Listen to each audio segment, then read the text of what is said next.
Foreign investors Indian market में दिलचस्पी दिखा रहे हैं। दरअसल भारत अपनी मैन्युफैक्चरिंग कैपेसिटी बढ़ा रहा है। ये अपने इंफ्रास्ट्रक्चर को बेहतर बना रहा है।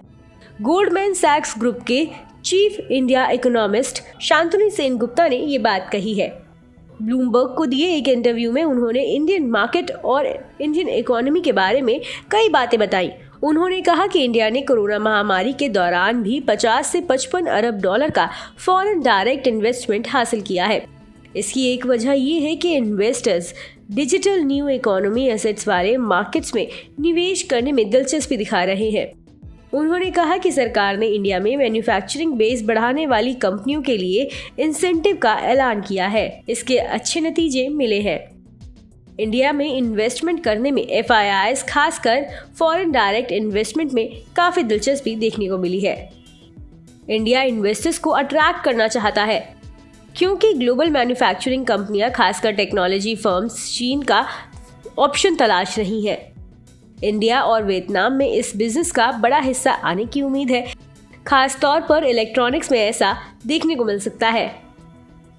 शांतनु सेनगुप्ता ने कहा कि अगर इंडिया इस मौके का फायदा उठाने में सफल रहता है तो वो मैन्युफैक्चरिंग में होने वाले इन्वेस्टमेंट का बड़ा हिस्सा हासिल करने में सफल होगा। ये विंडो अगले कुछ सालों में बढ़ने जा रहा है।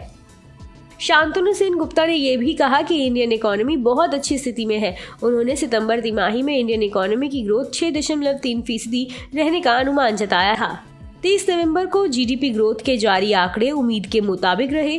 उनका मानना है कि इन्फ्लेशन अब भी हाई लेवल पर है, जिससे RBI अगले हफ्ते इंटरेस्ट रेट 0.5% बढ़ा सकता है।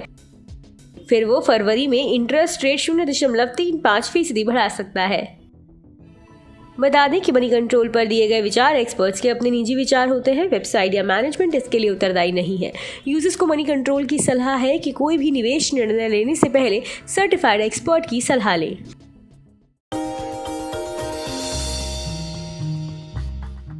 डू यू नो में आज हम बातचीत करने वाले हैं हर घर का चहेता ब्रिटानिया के बारे में। दरअसल ब्रिटानिया आपको आमतौर पे एक बिस्किट कंपनी लगती होगी, लेकिन ब्रिटानिया एक बिस्किट कंपनी ही नहीं है, बल्कि कन्फेक्शनरी कारोबार में एक काफ़ी बड़ी फूड जाइंट के तौर पे आप इस कंपनी को देख सकते हैं। इस कंपनी की शुरुआत 130 साल पहले हुई थी और इस करीब 295 रुपए में उस समय पर इस कंपनी की शुरुआत की गई थी। सेंट्रल कोलकाता के एक छोटे से घर में इसकी शुरुआत हुई थी और वहाँ से धीरे धीरे एक्सपैंड करते करते आज इतना बड़ा स्केल आप ब्रिटानिया का देख रहे हैं। ब्रिटिश बिजनेसमैन ने एक स्मॉल हाउस में इस कंपनी की शुरुआत की थी, जिसको धीरे से या फिर बाद में विद टाइम एक्वायर किया गया था गुप्ता ब्रदर्स की तरफ से और इस कंपनी का नाम बन गया था VS ब्रदर्स।